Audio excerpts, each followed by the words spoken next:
Okay, yeah, this is a bit of a break for me from going through 10,000 pages of the Drigg safety case, so I thought I'd use this opportunity to talk about the regulatory approach the agency would like to do, but also to do a bit of promotion for a piece of work the agency has secured some money for and wants to involve industry in delivering. So it's divided into two.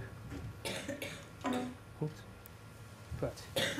So first going to start off with a sort of perspective and context. I'm not going to list regulations, no point. It's very dry and most people know what they are, what they're dealing with. Try and talk about the benefits of applying waste management hierarchy, need for regulatory control, can we remove blockers? That's obviously what people want to know. And this forthcoming agency guidance I talked about. So what we're trying to achieve, maintenance of safety and environmental objectives. That's why there's a regulatory framework in place. There are quite significant safety and environmental issues associated with radioactive waste. When you start talking about the lower categories, the hazards, the radioactive hazards are less. But some of the broader environmental issues are just as great. You know, dust and silt can be a problem, whether it's radioactive or not, an environmental problem. What we've got is a number of different regulatory regimes being mentioned this morning. We can talk about safety, which is regulated on nuclear sites by Office of Nuclear Regulation, Environment Agency and CIRIA, which is tends to be waste disposal, but it's also broader environmental issues. And there's also planning authorities which have certain duties on the sites. So we've got different regimes, different objectives. As a consequence, there is quite a number of regulatory burdens. We're trying to protect air, water and land. Again, going back to this idea that silt can be a problem whether it's radioactive or not radioactive. Crushing concrete can create quite significant nuisances in terms of dust, noise, and also road transport. So we need to consider those. We need to make sure there's appropriate regulation in place to ensure that these don't cause problems, both on and off the point of production. And we're looking at radioactive and non-radioactive hazards. Probably, as I said, the majority of the hazards in the sort of lower activity materials will actually be non-radioactive. Asbestos, for instance, if you get asbestos contamination in your materials, that's probably a greater hazard than a very small amount of radioactive material. So all these various issues go towards demonstrating regulatory tests. So what the waste producer has to do is actually demonstrate that they are doing the best available technique, and that is applying the waste management hierarchy, minimising the waste, recycling. So we've talked to various speakers have talked about the benefits, and there are benefits associated with reuse and recycling. On the bigger picture, we haven't really talked about today on the bigger picture. What are we trying to achieve? We're trying to achieve the restoration of the whole site, the clean-up of the site, be it restoration to a nice green field or more reality a post-nuclear site which would probably have offices and light industry on. It was an interesting thing from Doon Ray. They did some stakeholder consultation on what was going to look like at the end. And that's the stakeholders didn't really want a nice green field. They wanted jobs. They wanted small industrial units. So rather than actually producing lots of grass and soils, probably the main restoration material will be road materials, light industrial pads for small industrial units, which is ideal for crushed materials. So David started the event by talking about maintaining Drigg, LRWR and their Drigg as a resource. There is a clear need to minimise. The Environment Agency expects minimisation in its in the waste producer's decision-making process. For waste disposal to landfills, I'm not sure what it applies to DRIG. Certainly the emphasis is on the waste producer to demonstrate that they're applying a BAT technique and minimising. I think it applies to DRIG, but I'm not entirely sure. Obviously, we've got a means of applying proximity principle, which is quite a significant issue at the moment with the development of the two VLLW landfills at Kingscliff in Northamptonshire and Lilyhall up in Cumbria. Local stakeholders, local planning authorities have pushed back considerably about the idea of materials being transported over considerable distances from sites which are quite remote and have no linkage with the community receiving them. So by reusing on site, by reusing materials in local applications, you are removing those issues of transporting waste to places where people don't necessarily want to do that. And certainly the Cumbria County Council are very keen to maintain waste on and around Salford, for example, rather than transporting it across the country. We've got other speakers have talked about carbon reduction objectives. There's clear environmental benefits associated with reducing the carbon production, mainly just through lorry movements. That's obviously going to be the big one. But if you can avoid making concrete, cement, there is significant carbon production associated with making cement. So there's very clear reasons for doing this. And what we haven't necessarily done in the past is actually give a nice value for if I make some crushed concrete and reuse it, how much is that saving? How much carbon is that saving? And reporting those. And certainly David and myself are starting to work on highlighting that to within the industry, but also to external stakeholders to improve the image of the industry, often seen as a bad for the environment, a bad neighbour, when in reality we can actually demonstrate we're doing quite a lot positive for the environment. And certainly with going forward into new build nuclear, going forward into some of the construction on site, some of the bigger projects, there is a government requirement for I think it's 10% recycling within new construction. And obviously there's no reason why a lot of nuclear buildings and nuclear establishments can't be built using recycled material, just as any other building utilises it. Mainly because obviously there are safety critical areas, but there's also a hell of a lot of offices, a hell of a lot of car parks which don't necessarily need that sort of quality control and specified material. So it's just delivering as any other corporate body would a certain amount of recycling within their day job.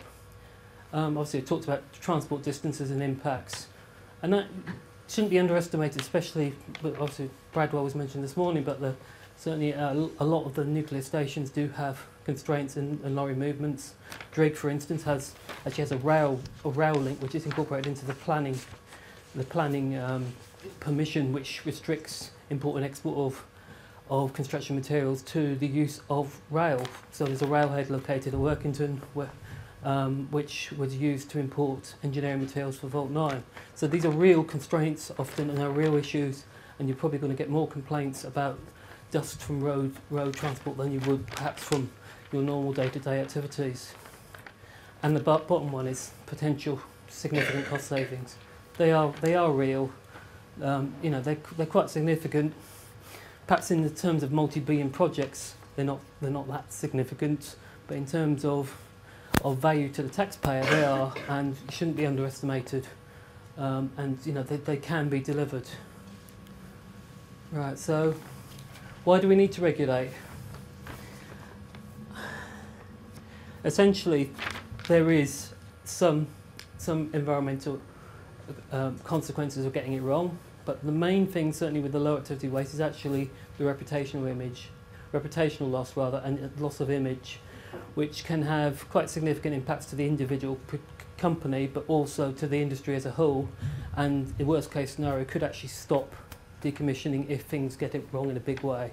So really, you could transfer that to the bottom line by saying, well, this is going to affect the company by X million, but mainly it's a loss of confidence in the industry, loss of reputation, loss of waste streams. If you get it wrong by consigning aggregate to the wrong source, that waste stream probably won't actually be up and running again for a long time, because the confidence will be gone. Even if you improved your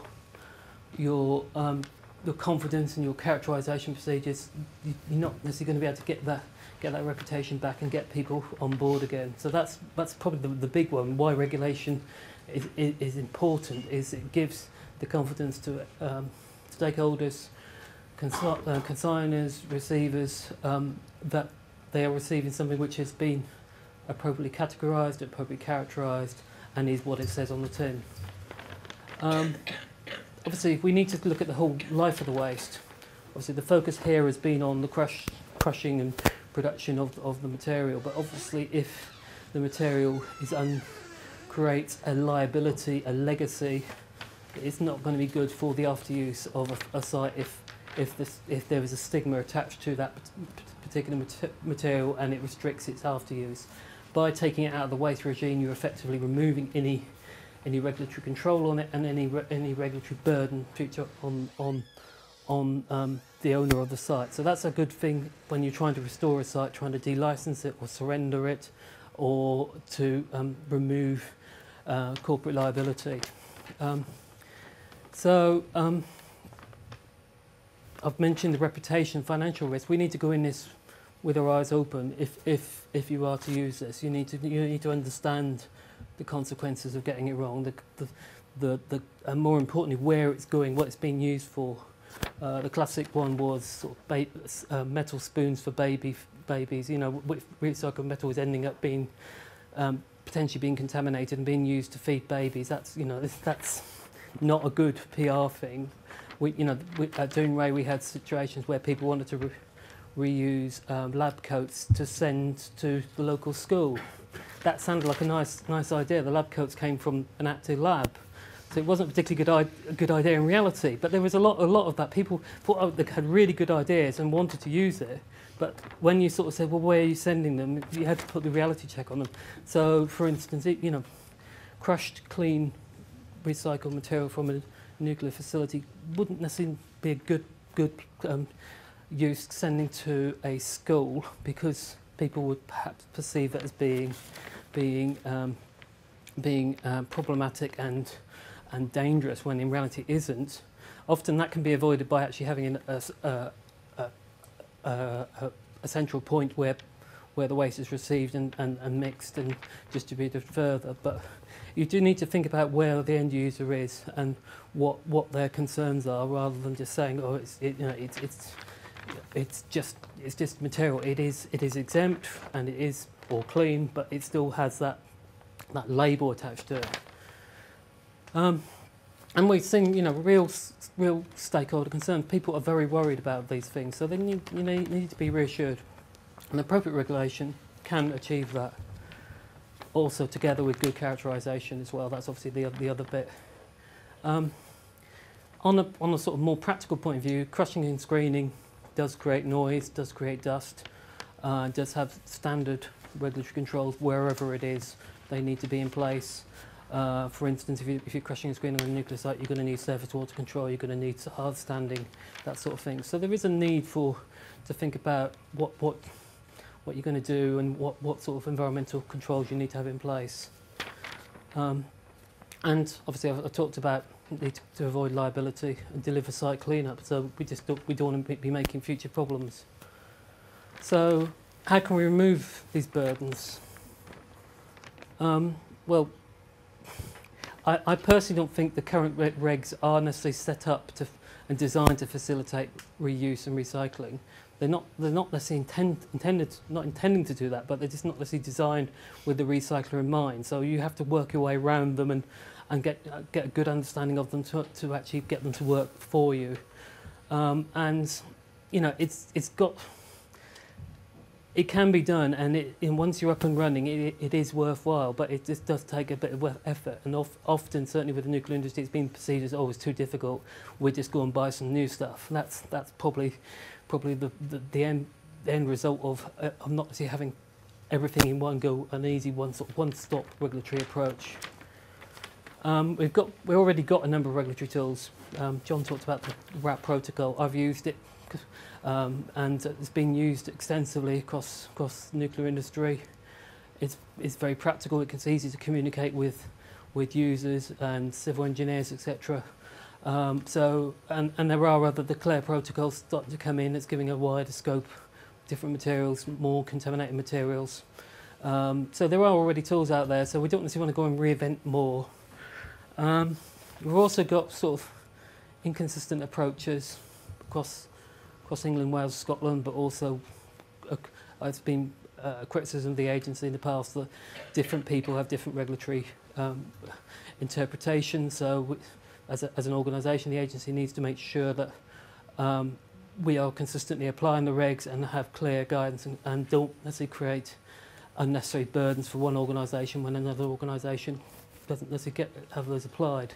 And as LLWR start to implement a national strategy, that's going to be more and more important because weight is going to be moved around the country. There needs to be communication between different regulators, and obviously it's not just within the country, it's across international as well. So it's important to make sure there's a consistent approach, consistent interpretation. We've got to ensure confidence is there from the end users, the project managers, the engineers, the specifiers. And the main tool for that is actually the British standards. But also, once they've used them, they'll probably get a good idea of what they're talking about.